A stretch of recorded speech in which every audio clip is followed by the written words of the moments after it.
স্বাগত ডিবিসি সংবাদে আপনাদের সাথে আছি সামিয়া জান্নাহ। এবার জানাবো খবরের বিস্তারিত। চট্টগ্রামের সিআরবিতে অবৈধ অস্ত্র ও মাদক উদ্ধারে যৌথ বাহিনীর অভিযান চলছে। ভোর ৫টা থেকে রেলওয়ের নিয়ন্ত্রণাধীন সিআরবি এলাকায় প্রায় ৫০০ ঘরবাড়িতে অভিযান চালানো হচ্ছে। সেনাবাহিনী, বিজিবি ও পুলিশ সদস্যরা অভিযানে রয়েছেন। এখন পর্যন্ত বেশ কিছু দেশীয় অস্ত্র, নগদ টাকা ও মদের বোতল উদ্ধার হয়েছে। অভিযানের সার্বিক বিষয় নিয়ে পরে সংবাদ সম্মেলনে বিস্তারিত জানানোর কথা রয়েছে।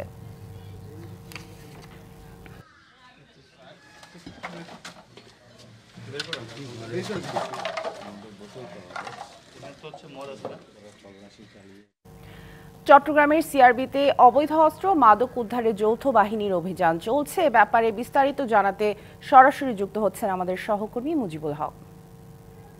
মুজিব, অভিযানের বিস্তারিত জানতে চাই। সামিয়া, মূলত চট্টগ্রামের যে সিআরবি রেলওয়ে কলোনি এবং আশেপাশে যে জায়গা, সেই জায়গাতে ৪০০ থেকে ৫০০ ঘরবাড়ি রয়েছে। বিভিন্ন সময় এখানে মাদকসহ নানা ধরনের অবৈধ কাজের আসলে তথ্য ছিল। সেই পূর্ব তথ্যের ভিত্তিতেই মূলত যৌথ বাহিনীর যে অভিযান সেটি চলছে। মূলত ভোর ৬টা থেকেই ৫:৩০টার পরে এবং ৬টা থেকেই এই অভিযান শুরু হচ্ছে। এখানে পুলিশ, সেনাবাহিনী, বিজিবির মিলিয়ে প্রায় ১০ প্লাটুন সদস্য রয়েছে এবং আমরা দেখেছি এখানে প্রায় ৪০০ থেকে যে ৫০০ ঘর বাড়ি রয়েছে, প্রত্যেকটি ঘরে তারা গিয়েছেন, গিয়ে যে মাদক দ্রব্য কোথাও আছে কিনা, দেশীয় অস্ত্র এবং যে কোনো ধরনের আসলে অবৈধ অস্ত্র আছে কিনা সেই ব্যাপারটি তারা তল্লাশি করেছেন।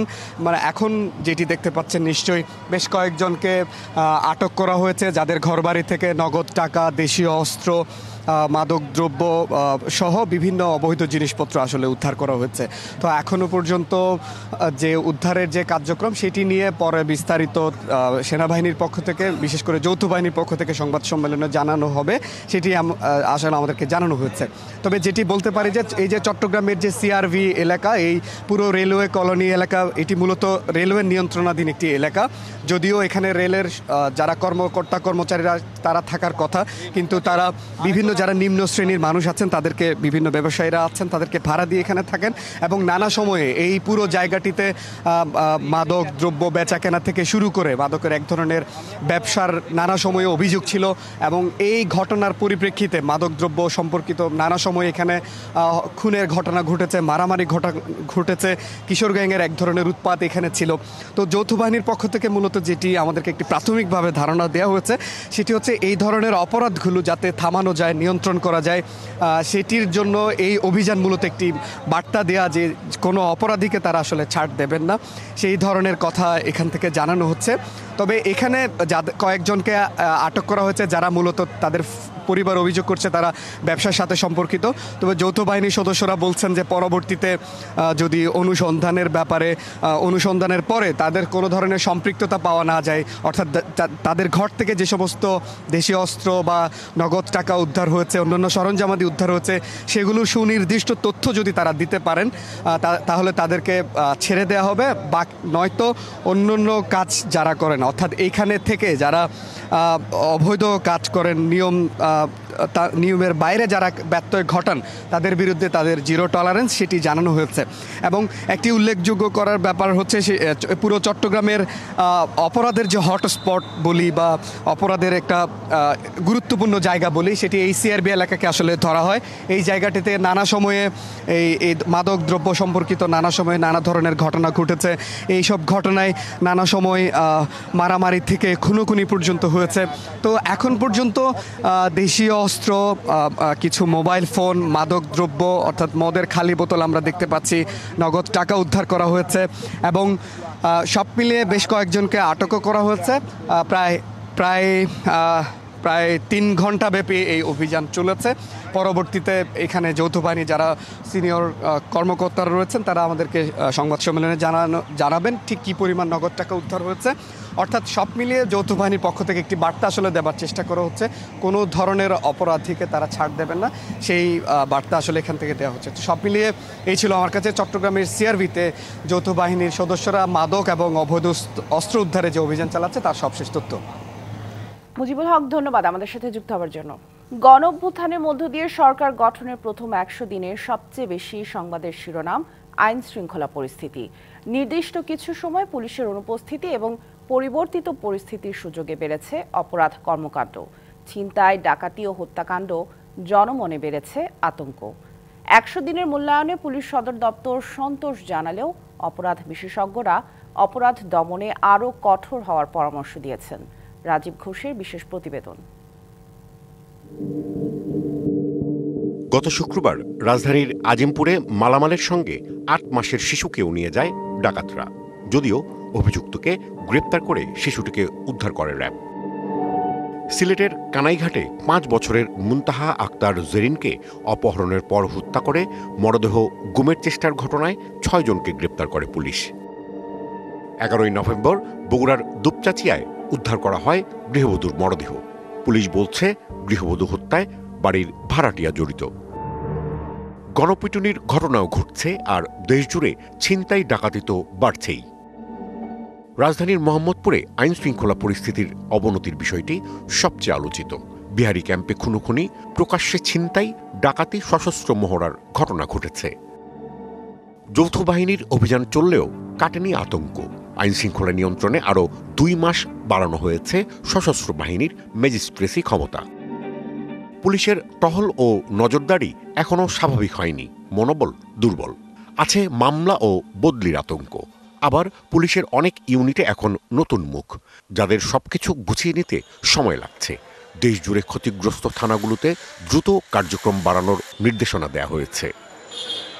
সাবেক পুলিশ মহাপরিদর্শকের মতে, দেশে বিরাট পরিবর্তনের মধ্যে আইনশৃঙ্খলা পরিস্থিতি খুব দ্রুত স্বাভাবিক হবে না, এটাই বাস্তবতা। এরকম একটু সময় আরও যাবে। আর পুলিশ যেহেতু পুলিশকে রাজনৈতিক নিয়ন্ত্রণের জন্যে তারা প্রায় গণশত্রু হয়ে গিয়েছিল, তাদের কনফিডেন্স ফিরে পেতে সময় লাগবে। তো কনফিডেন্স ফিরে পাওয়ার জন্য সবচেয়ে বড় জিনিস হচ্ছে পুলিশকে খুব উল্লেখযোগ্য সংখ্যায় দৃশ্যমান হতে হবে। সমাজে অপরাধ থাকবে, কিন্তু সেটা একটা সহনীয় পর্যায়ে থাকার দরকার আছে। সেই লক্ষ্যে তাদের কাজ করতে হবে। অপরাধ বিশেষজ্ঞরা বলছেন, নিরাপত্তা নিয়ে সরকারের কাছে মানুষের আকাঙ্ক্ষা ছিল অনেক বেশি। পুলিশের ভিতরে এক ধরনের ভীতিকর অবস্থা কাজ করেছে, কারণ এই যে প্রায় 2000 মানুষকে হত্যা করেছে এবং পাল্টা জন আক্রোশে পুলিশের অনেকেই নিহত হয়েছে। গত 15-16 বছর পুলিশকে বা বাহিনীগুলিকে, গোয়েন্দা সংস্থাগুলোকে যেইভাবে তৎকালীন স্বৈরাচার সরকার ব্যবহার করেছেন, সেইটার মধ্য দিয়ে তাদের যে নৈতিক দৃঢ়তা সেটা কিন্তু ধ্বংস করে দেওয়া হয়েছিল। 100 দিনের এখানে দাঁড়িয়ে একটা কথা বলতে পারবো শুধু, যে মানুষের আকাঙ্ক্ষা অনেক বেশি ছিল, সেই জায়গায় কিন্তু একটা ঘাটতি আছে। পুলিশ সদর দপ্তর জানায়, বাহিনীতে গতি ফেরাতে পুলিশের প্রায় সব গুরুত্বপূর্ণ পদে নতুন নেতৃত্ব দেওয়া হয়েছে। বাড়ানো হয়েছে যানবাহন, লজিস্টিক সুবিধাও। আমরা খুব দ্রুতই অপারেশনাল হয়েছি এবং আমরা বলতে চাই যে আমরা আমাদের পেশাদারিত্বের যে জায়গাটুকু, সেই সবটুকু দিয়ে কিন্তু আমরা কাজ করছি এবং আমাদের কর্মের মাধ্যমেই আমরা আসলে বলতে চাই যে আপনার পুলিশ আপনার পাশে। এবং আমরা প্রত্যাশা করব আমাদের এই যে এগিয়ে চলা, পরিবর্তিত পরিস্থিতিতে আমাদের যে এগিয়ে চলা, এই এগিয়ে চলাতে জনগণও আমাদের পাশে থেকে আমাদেরকে সহযোগিতা করবে। আমরা যেমন বলছি যে আপনার পুলিশ আপনার পাশে, ঠিক তেমনি জনগণও আমাদের পাশে থেকে যেন সেই সাহসটুকু জুগিয়ে যায় এবং আমাদের কাজ করার ক্ষেত্রে যেন সহযোগিতা করে যায়, এটি আমাদের প্রত্যাশা। এখনও অপরাধীদের হাতে দেশীয় অস্ত্রের পাশাপাশি দেখা যায় আগ্নেয়াস্ত্র। ধারণা করা হচ্ছে এসবের মধ্যে বিভিন্ন থানা ও পুলিশের কাছ থেকে ছিনিয়ে নেওয়া অস্ত্রও রয়েছে। Rajib Ghosh, DBC news, Dhaka. রাজনৈতিক দলের বিরুদ্ধে ব্যবস্থা নিতে সুপারিশ করতে পারবে আন্তর্জাতিক অপরাধ ট্রাইব্যুনাল, এমন বিধান রেখে আইসিটি অধ্যাদেশের সংশোধনী প্রস্তাবের খসড়া তৈরি করা হয়েছে। আইন উপদেষ্টা ডক্টর আসিফ নজরুল জানান, অনুমোদনের জন্য আজ উপদেষ্টা পরিষদে খসড়াটি উপস্থাপন করা হবে এবং বৃহস্পতিবার আইনটি পাশ করা সম্ভব হবে।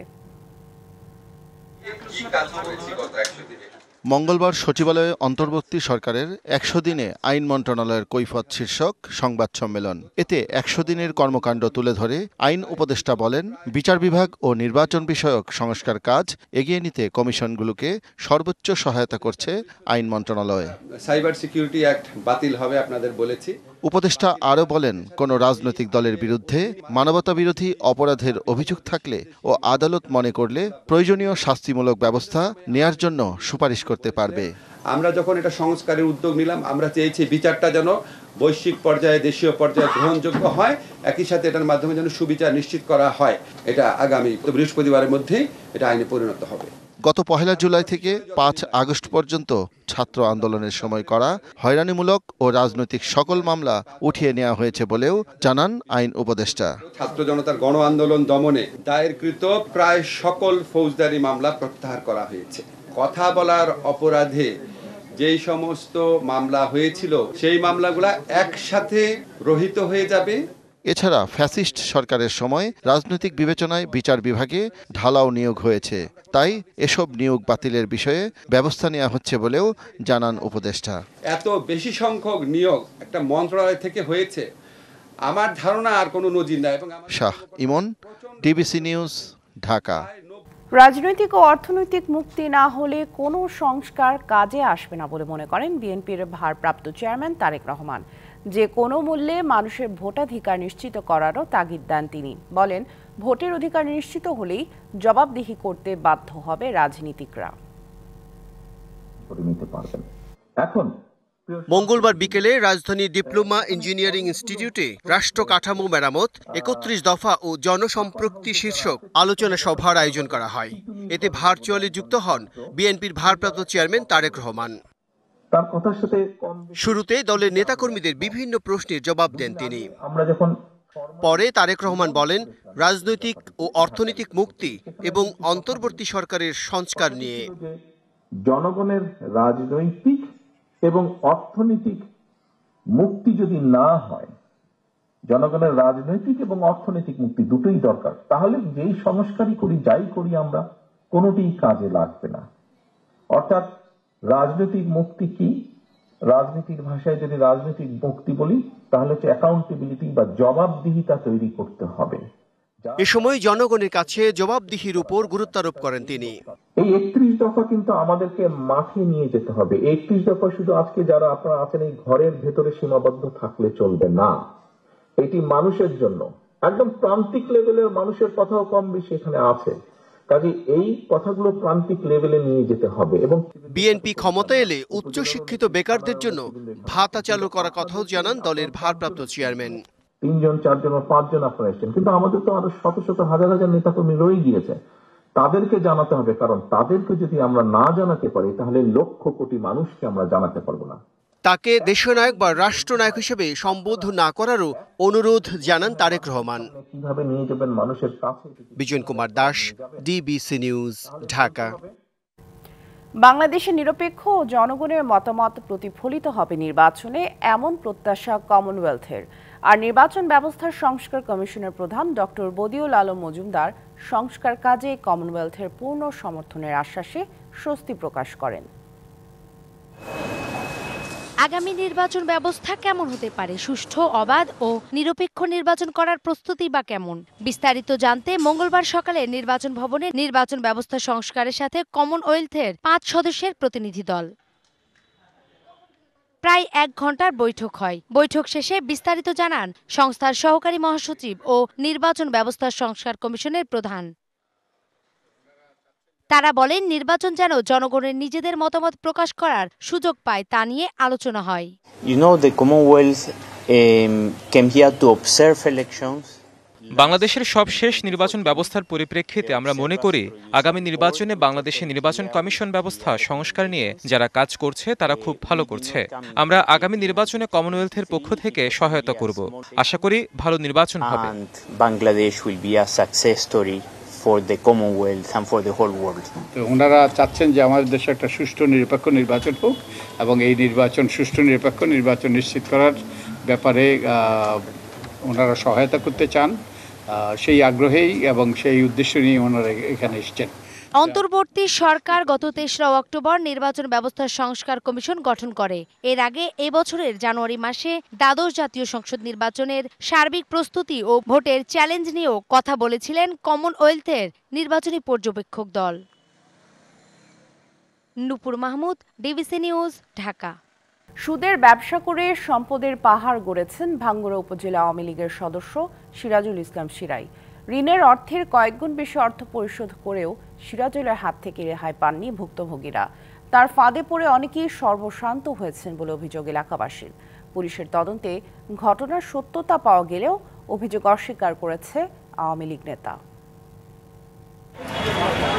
পাবনার ভাঙ্গড়া উপজেলার সুমন বাবু প্রায় 5 বছর আগে ব্যবসায়িক প্রয়োজনে সিরাজুল ইসলামের থেকে 4,50,000 টাকা ঋণ নেন।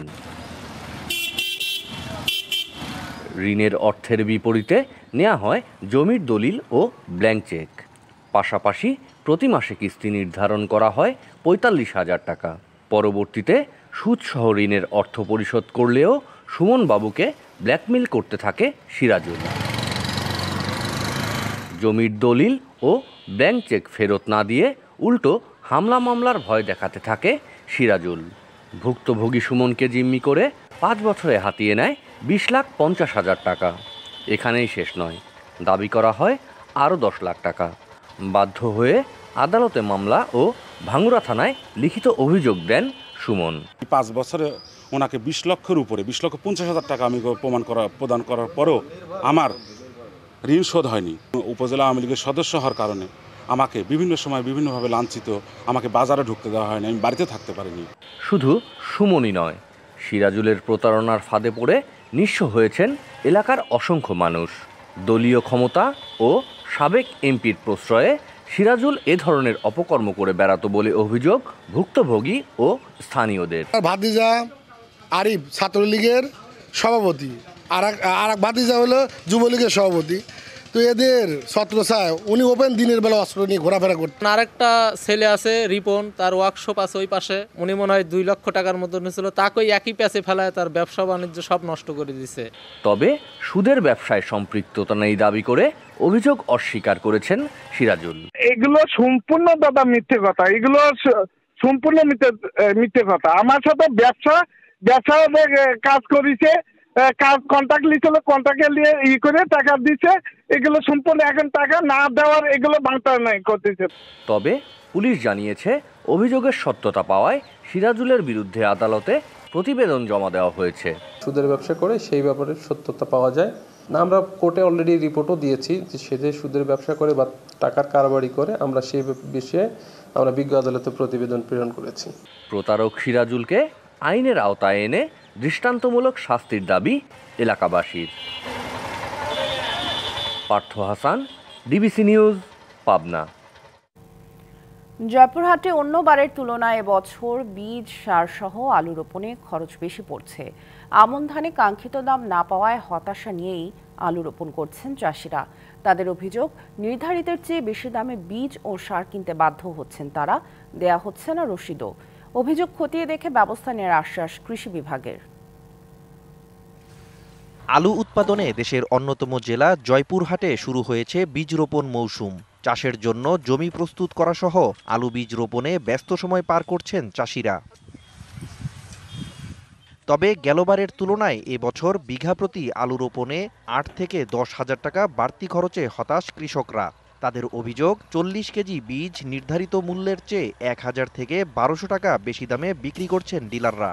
ডিলাররা বিভিন্ন কারসাজের মাধ্যমে প্রতি বস্তা আলুর দাম নেয় 4,000 থেকে 4200 টাকা।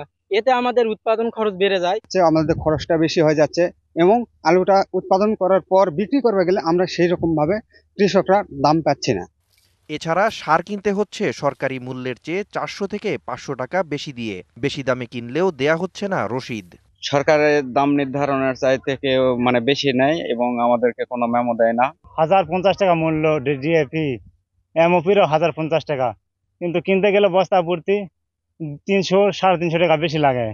তবে অভিযোগ অস্বীকার করছেন সার ও আলু বীজের ডিলাররা। জয়পুরহাটে বিডিসির আলু যেভাবে চাহিদা সে অনুযায়ী পাচ্ছি না এবং সরকারের নির্ধারিত মূল্যে আমরা বীজ বিক্রয় করতেছি। কৃষক যে অভিযোগ করেছে সেটা ভিত্তিহীন।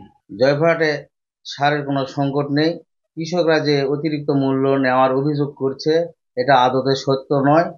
রোপণে খরচ বেশি হচ্ছে স্বীকার করে সার ও বীজ নিয়ে অভিযোগ পেলে ব্যবস্থা নেওয়ার আশ্বাস কৃষি বিভাগের। মোবাইল কোর্ট পরিচালনা করার মাধ্যমে বিভিন্ন ব্যবসায়ীকে শাস্তির আওতায় নিয়ে এসেছি। আমরা আশা করতেছি যে নির্দিষ্ট সময়ের মধ্যেই আমাদের লক্ষ্যমাত্রা অনুযায়ী আলু আবাদ করা সম্ভবপর হবে। জেলায় এবার 40,000 হেক্টর জমিতে আলু রোপণের লক্ষ্যমাত্রা ধরা হয়েছে। DBC news desk. বৈধ পথে আমদানির পাশাপাশি প্রতিদিন অবৈধ পথে কয়লা আসছে সুনামগঞ্জের তাহিরপুর সীমান্ত দিয়ে। দরিদ্রদের ব্যবহার করে ভারতের মেঘালয় থেকে কয়লা আনে কিছু অবৈধ ব্যবসায়ী। এতে সমস্যায় পড়েছেন বৈধ কয়লা আমদানিকারকরা, ফলে রাজস্ব হারানোর শঙ্কা বাড়ছে। এদিকে সীমান্তে চোরা কারবারি বন্ধ করতে দরিদ্রদের জন্য বিকল্প কর্মসংস্থানের উদ্যোগ নিয়েছে বিজিবি। এটি ভারতের মেঘালয়ের একটি সুড়ঙ্গ। এই সুড়ঙ্গ দিয়ে বাংলাদেশ থেকে ভারতের মেঘালয়ে যাওয়ার পর পাড়ি দিতে হয় কয়েক কিলোমিটারের খাড়া পথ। এরপর ঝুঁকিপূর্ণ সুড়ঙ্গ দিয়ে বস্তা ভরে কয়লা এনে স্তূপ করা হয়। ঝুঁকিপূর্ণ এই কাজ করতে গিয়ে প্রায়ই ঘটে দুর্ঘটনা। প্রাণহানির পাশাপাশি আহত হয়ে পঙ্গুত্ব বরণও করে অনেকে। দ্বিতীয় ধাপে এখান থেকে কয়লা পৌঁছে দেওয়া হয় ব্যবসায়ীদের কাছে। কয়লা চোরাকারবারিদের কারণে ক্ষতিগ্রস্ত হচ্ছে বৈধ ব্যবসায়ীরা, আর রাজস্ব হারাচ্ছে সরকার। আমাদের বিজিবিরা জাল দিতেছে, এই পলো দিতেছে, এগুলি দিয়ে যদি আমরা এখন চেষ্টা করব যে নদীতে মাছ ধরব। স্থানীয় দরিদ্র জনগোষ্ঠীকে ব্যবহার করে মেঘালয় থেকে কয়লা আমদানি করে কিছু ব্যবসায়ী। চোরাকারবারি বন্ধ করতে বিকল্প কর্মসংস্থানের উদ্যোগ নিয়েছে বিজিবি। এই তো আগে কয়বার গেছি, মাঝে মাঝে চলছি, এখন মাছ ধরবো চলবো। আমরা এখন আর পাহাড় যাওয়া লাগবো না, এই হাওয়ারের মধ্যে মাছ মারা মা বাপ বাচ্চারা চলে যায়, খুব সুখে শান্তি চলতে পারবো। তাদেরকে কিছু অসাধু লোক অবৈধভাবে নারী ও শিশু পাচার ঘটায়, বালু পাথর চুরি, কয়লা এগুলো চুরি ঘটায়। তো এটি অত্যন্ত সুন্দর উদ্যোগ যে পেশা পরিবর্তন এখন সময়ের দাবি। চোরাচালান বন্ধে সীমান্তে বাড়ানো হচ্ছে নজরদারি। চোরাকারবারির তালিকা করে নেওয়া হচ্ছে ব্যবস্থা। অত্র এলাকায় গোয়েন্দা তৎপরতা বৃদ্ধি, নজরদারি বৃদ্ধি সহ আমাদের কিন্তু টহল তৎপরতা অনেকাংশে বৃদ্ধি হয়েছে। এই এলাকার মানুষ এই অবৈধ কাজে জড়িত না হয়ে অবৈধভাবে ভারতে অনুপ্রবেশ করে কয়লা না নিয়ে এসে যে উপকরণ, মাছ ধরার উপকরণ, এগুলো দিয়ে তারা যেন তাদের জীবিকা নির্ভর করতে পারে। চোরাচালান বন্ধে জনপ্রতিনিধির পাশাপাশি নাগরিকদের সোচ্চার হওয়ার আহ্বান। DBC news desk. আবারও মিয়ানমারের ভূখণ্ডে বিস্ফোরণের শব্দে আতঙ্কিত উখিয়া টেকনাফবাসী। অনেকদিন বন্ধ থাকলেও মঙ্গলবার থেকে বুধবার রাত পর্যন্ত মিয়ানমারের বিমান হামলা ও মর্টার শেল নিক্ষেপের শব্দে উখিয়া টেকনাফের সীমান্ত এলাকাবাসী উদ্বিগ্ন। উখিয়া উপজেলার পালংখালী, রহমতের বিল, আঞ্জুমান পাড়া ও টেকনাফ উপজেলার হোয়াইকং, নীলা পৌরসভা, সাবরাং, শাহপরীর দ্বীপ সীমান্তে বিমান হামলায় ও প্রচণ্ড মর্টার শেলের শব্দে কেঁপে ওঠে বাড়িঘর। টেকনাফ মডেল থানার ভারপ্রাপ্ত কর্মকর্তা মোহাম্মদ গিয়াসউদ্দিন জানিয়েছেন, যুদ্ধের কারণে টেকনাফ সীমান্তে মাঝে মধ্যে গুলি এসে পড়ে এবং শব্দের জন্য লোকজন আতঙ্কে থাকে। নিজেদের সতর্ক থাকার জন্য পুলিশের পক্ষ থেকে সচেতন করা হয়েছে। আমন সংগ্রহ অভিযান মৌসুমে ধান ও চালের দাম বাড়িয়ে নতুন দর নির্ধারণ করা হলেও খুশি নন মিল মালিক ও কৃষক। দর বাড়লেও লোকসানের কথা বলছেন মিল মালিকরা, আর কৃষকরা বলছেন খোলা বাজারেই ধানের দাম বেশি। এমন দর নির্ধারণে কৃষকের স্বার্থ রক্ষা হয়নি বলে দাবি তাদের। গুদামে ধান নিয়ে গেলে নানা ঝক্কি ঝামেলার সম্মুখীন হওয়ার অভিযোগ রয়েছে। এছাড়া গুদামে জায়গা সংকটে সংগ্রহ বাধাগ্রস্ত হওয়ার শঙ্কা রয়েছে। কুষ্টিয়ার মাঠে মাঠে কৃষকের দিন কাটছে ধান কাটা ও মাড়াইয়ে। এবার আমনের ফলন আশানুরূপ, তবে প্রতি কেজি ধানের দাম 30 থেকে বাড়িয়ে 33 আর চালের দাম 45 থেকে বাড়িয়ে 47 টাকা করায় কৃষকের কপালে চিন্তার ভাঁজ। তারা বলছেন সার, কীটনাশক ও শ্রমিক খরচ বাড়ায় ধান উৎপাদনে খরচ বেড়েছে। সেখানে খোলা বাজারে বিক্রির দামের চেয়ে কম দাম নির্ধারণে কৃষকদের স্বার্থ রক্ষা হয়নি। গত বছর থেকে বেশ খুব উন্নত মানের ফলন হয়েছে। 1320 টাকা করে এখন ধান ধরো চলছে, এখন ধরো কৃষক চাচ্ছে 1400 করে। ধানে ধরেন 3 বের 4 বের করে স্প্রে করা লাগে। আমাদের সরকার যে রেট দিয়েছে সেই রেটে আমাদের বেচলে আমাদের লস। সরকারি খাতে যায় তারা আমাদের লস হবে, বাড়ি পাইতে নিতে বেশি দামে বিক্রি হচ্ছে। আর চালের দাম কেজি প্রতি 2 টাকা বাড়ায় মিল মালিকদের মাঝে রয়েছে মিশ্র প্রতিক্রিয়া। 33 টাকা যে ধান, সেই ধানের চাল যদি রেশিও করা হয় তাহলে চালের পড়তে পড়বে 50 টাকা। আমাদের এখন এখানে রেট দিয়েছে হলো 47 টাকা। এখানে 3 টাকা তো কেজিতে এমনি দেখা যায় যে আমাদের লস হবে। যদি চাউলের বাজার যদি ধানের বাজার যদি বৃদ্ধি হয়, সেক্ষেত্রে যদি চাউলের বাজার যদি কিছুটা পরিবর্তন হয়, তাতে আমাদের 2 টাকা যদি বৃদ্ধি করা হয় তাহলে মিল মালিকদের জন্য আরও ভালো হয়। সরকার নির্ধারিত দরেই ধান ও চাল সংগ্রহ করা হচ্ছে বলে জানান খাদ্য কর্মকর্তারা। কৃষকরা সেখানে যা বক্তব্য দিয়েছে তাতে তারা যে রেট দিয়েছে এটা থেকে আরো বেশি রেট তারা আশা করছে, আরো হইলে তাদের ভালো। যদি আমরা মোটামুটি সব ধরনের প্রক্রিয়া আমরা সম্পন্ন করেছি, আমরা আশাবাদী যে আমরা সংগ্রহ সম্পন্ন করতে পারবো। চলতি বছর জেলায় 19,100 মেট্রিক টন সিদ্ধ চাল, 6,700 মেট্রিক টন ধান ও 1,600 মেট্রিক টন আতপ চাল সংগ্রহের লক্ষ্যমাত্রা নির্ধারণ করা হয়েছে। 17 নভেম্বর থেকে শুরু হওয়া এই সংগ্রহ কার্যক্রম চলবে আগামী 28 ফেব্রুয়ারি পর্যন্ত। DBC news desk. অবিরাম ঝরা কুয়াশা আর উত্তরের হিমেল হাওয়া জানান দিচ্ছে প্রকৃতিতে শীতের উপস্থিতি। ভোরের প্রকৃতিতে হাত বাড়ালেই হিমশীতল ভাব। ক্ষেতের ধান আর সবজির পাতায় ভোরের মুক্তার মতো শিশির বিন্দু তৃপ্ত করছে প্রকৃতিপ্রেমীদের। আর মাঠে মাঠে ফসলের ঘ্রাণে আপ্লুত কিষান কিষানি।